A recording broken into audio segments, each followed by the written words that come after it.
Maayong adlaw kaninyong tanan and welcome to our educational video presentation. Have you ever wondered kung unsa gayud kadako ang utang sa atong gobyerno o kung kaya bagyud nato kini mabayran nga dili kita mabaon sa dako nga krisis sa ekonomiya? Sa pagtuon bahid sa Public Fiscal Administration, usa sa pinaka-importante nga paghisgutan nato karon mao ang debt sustainability. In simple words, atong gitan-aw kung ang gobyerno ba makabayad ra sa iyang mga utang na klaro nga paagi nga dili kita mabankrupt, ma-default o dili kinahanglan ang tabang sa laing nasod. To understand where the Philippines currently stands, we examine the study by Margarita Dubuque Gonzalez and her co-authors from the Philippines Institute for Development Studies or PIDS. This research paper is titled Fiscal Effects of COVID-19 Pandemic Assessing Public Debt Sustainability in the Philippines. When our national debt spiked sharply during the height of the COVID-19 pandemic, did it signal a permanent structural crisis for our economy, or was it a simply manageable, temporary shock that our country can recover from over time? Let's dive deeper into what the data shows. Aron mahibalan kung manageable ba kini, gigamit sa mga authors ang 4 ka pamaagi. First is ang historical debt decomposition. Kini pagtuon sa mga rason ngano ni saka ang utang sa mga nakalabay nga mga krisis kumpara karon. Second, IMF-style DSA or Debt Sustainability Analysis. Pag-project sa agianan sa utang sa sunod ka 5 hangtod 6 ka tuig. Third, the Fiscal Gap Analysis. Pagkwinta kung pila ang kinahanglan nga i-adjust sa budget para mabalik sa pre-pandemic debt level na 40% sa GDP. And lastly, the Fiscal Reaction Function or FRF. Pagtan-aw kung unsaon pagtubag sa gobyerno sa Pilipinas o sa Asian countries kung musaka ang ilang utang. That provides an overview of our discussion on the study of Margarita Dubuque Gonzalez and her co-authors titled Fiscal Effects of the COVID-19 Pandemic Assessing Public Debt Sustainability in the Philippines. To further deepen our understanding, let us now examine the key ideas and core findings of this study. Karon atong isgutan ang 5 ka mga key ideas. Una, dili tungod sa pataka nga gasto. Ang lako nga pagsaka sa utang ngadtong 2020 to 2021 kay tungod sa pagkahunong sa negosyo ug pag-us-os sa koleksyon sa buwis ug ang pagtigom og cash buffer sa gobyerno. Dili tungod sa walay kontrol nga paggasto. Pangkaduha, mupik ug moubos ra ang utang. Base sa DSA projections, moabot sa pinakataas na 64% to 67% ang utang sa dili pa kini hinay-hinay nga mubaba samtang maayo ang pagbangon sa ekonomiya. Pangkatulo, ayaw pagdali-dali og tipid or austerity. Ang pagpugos nga ibalik dayon sa 40% ang utang pinaagi sa severe cutting sa budgets kay dili kini maayo. Makadaot kini sa pagbangon sa negosyo ug trabaho sa mga tawo. Mas maayo og hinay-hinay og planado nga pag-adjust sa gasto sa medium to long term. Pangkaupat, mo-react o mo-adjust ang gobyerno. Iya sa kasaysayan, kung musaka ang utang, hindi mo gyud og aksyon ang fiscal authorities sa Pilipinas para makatipid o makakolekta og dugang buwis para mabayaran ang utang. Pangkalima o ang pinakalas, mas safe ang profile sa utang karon. Mas maayo ang sitwasyon sa utang karon kaysa sa nakalabay nga krisis kay mas labo na ang utang sa peso or local na salapi, mas taas ang panahon sa pagbayad ug mas ugos ang interest rates. To conclude, the 2020 to 2021 debt increase was due to the pandemic, not reckless spending. that is projected to peak then decline, and with a stronger, mostly peso-based profile, gradual fiscal adjustment is safer than harsh budget cuts. Sa page 36 to 45, i-discuss ang debt sustainability analysis during the COVID-19 pandemic sa 2020. Isa ka ang public debt tungod kay nangutang ang gobyerno para sa healthcare, ayuda o economic recovery. Bisan isa ka ang utang, manageable pagihapon kini as long as paday ng economic recovery o responsible ang fiscal management. Isulayan usab sa study ang lain-laing senaryo sama sa slow economic growth ug higher interest rate. Ug nakita nga kaya gihapon ma-manage ang utang ug sakto ang fiscal policies. Sunod sa page 46 to 52. I-explain ang fiscal adjustment in the post-COVID period. Ang fiscal adjustment means ang plano sa gobyerno na hinay-hinay i-reduce ang budget deficit ug i-control ang public debt. Dili dapat kalit ug cut ang government spending kay kinahanglan pa og support ang ekonomiya human sa pandemic. Mas importante nga paligunon ang tax collection, efficient ang government spending o likayan ang unnecessary expenses. Ang Train Law 2018 o Create Act 2021 mao'y pipila sa mga fiscal reforms na makatabang sa economic recovery. Lastly, sa page 53 to 57, i-discuss ang assessing public debt stability through fiscal reaction function. Ang fiscal reaction function nagtanaw kung usaon sa gobyerno pag-responde kung musaka ang public debt.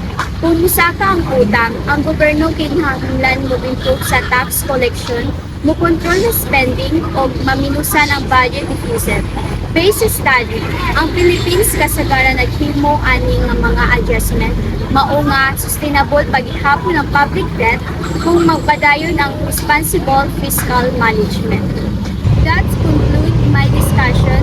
The next reporter will discuss the significance of this topic to public fiscal administration or PFA. Thank you.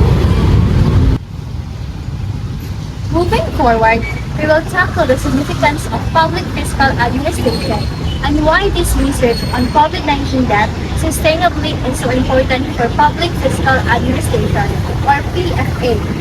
Kung ang nasod nag-atubang sa dako nga crisis sama sa pandemya, ang pagdumala sa pundo sa publiko dili lang bahin sa pagbalanse sa mga numero sa listahan, kundi bahin sa paghimo o lisod ng mga desisyon na maapekto sa kinabuhi sa milyon ng tao. Based on the paper, we've highlighted 4 key reasons why this study is crucial for PFA practitioners. First, navigating austerity versus economic recovery.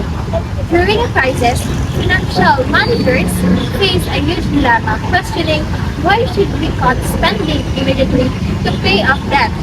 The paper says it is definitely not. Ang pagdali-dali sa paghimo o grabing pagbawas sa gasto called austerity. Mahimo hinuon nga mosamot sa dili mga inusulta. Kini ang hinungdan sa gitawag sa mga ekonomista ang economic spirit. So unsa man siya? Ang permanente nga pagkawala sa mga negosyo, trabaho ug sa umaabot nga kita ikat sa buwis. So for PFA practitioners, the lesson here is simple. You have to balance fiscal solvency, which is paying off your debt, with economic preservation through budget planning, well-planned strategy. Second is managing specific fiscal risks. Good fiscal administrators don't just look at today's budget. They anticipate future financial threats. The paper points out 4 major risks PFA officials must prepare for. Kani siya makita sa pages 23 to 27 entitled Post-COVID-19 Fiscal Outlook and Fiscal Risks. So first is the Mandaras ruling, page 23. Tungod kay mas dako na karon ang bahin sa LGU gikan sa buwis sa nasod, 1% nagdugang sa atong GDP gikan sa LGU. Mas gamay na lang ang bahin nga pondo sa national government para sa pag-ingon nilang mga proyekto. Sa second is the MUP pension, which is the Military Uniformed Personnel Pension ages 24 to 25.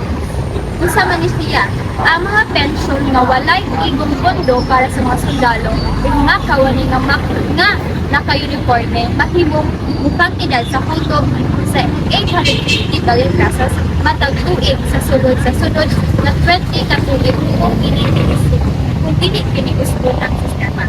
Third is the state agency losses. Makita siya sa pages 25 to 26. Ang PFA managers kinahanglang magbantay sa mga ahensya sa gobyerno sama sa PhilHealth aron malikayan ang walang tamhang tabang pinasyon kung mahurot o kulangan ang ilang punto. 4 is the climate and disaster. Makita siya sa page 26 to 27. Tungod kay kanunay man maapektuhan ang Pilipinas sa mga bagyo, ang mga tigumala sa PFA kinahanglang putuhay magreserba o igong pundo alang sa mga kalit na pagpanginahanglan sulod sa budget. So third factors in public fiscal administration is the validating historical policy reports. Makita siya sa pages 24 to 25, which is the historical debt distribution and debt profile. So why did the Philippines handle the pandemic debt better than post-crisis, like the 1980s debt crisis or the 1997 Asian financial crisis? It's because of decades of PFA institutional reforms, like the tax reforms, the Korean law, and 6 taxes rather than tax base.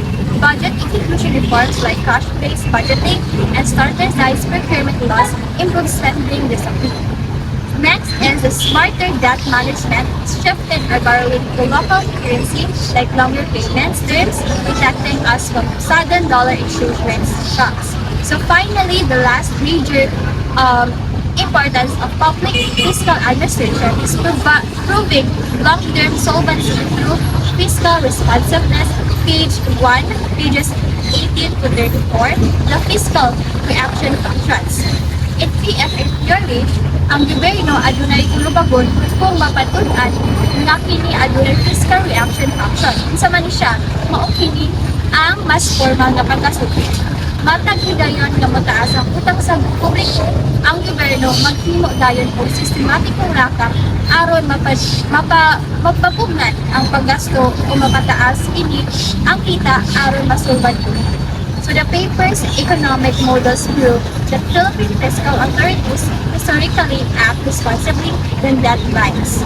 This gives international investors, policymakers, and us citizens confidence that our public money is being handled sustainably. Even though the Philippines' debt exceeded 60% of GDP because of COVID-19, the country's debt is still physically sustainable and manageable. Dili lang kini tungod sa pataka nga paggasto, kundi tungod sa temporaryo nga krisis o kinahanglanon sa cash reservation. Basta magpadayon nga sakto ang collection sa buwis, maayo nga pagdumala sa mga risko, pensyon sa militar, pundo sa LGU ug hinay-hinay nga pagbalance sa budget. Magkuhaan ra gihapon ang utang samtang nag-recover ang ekonomiya.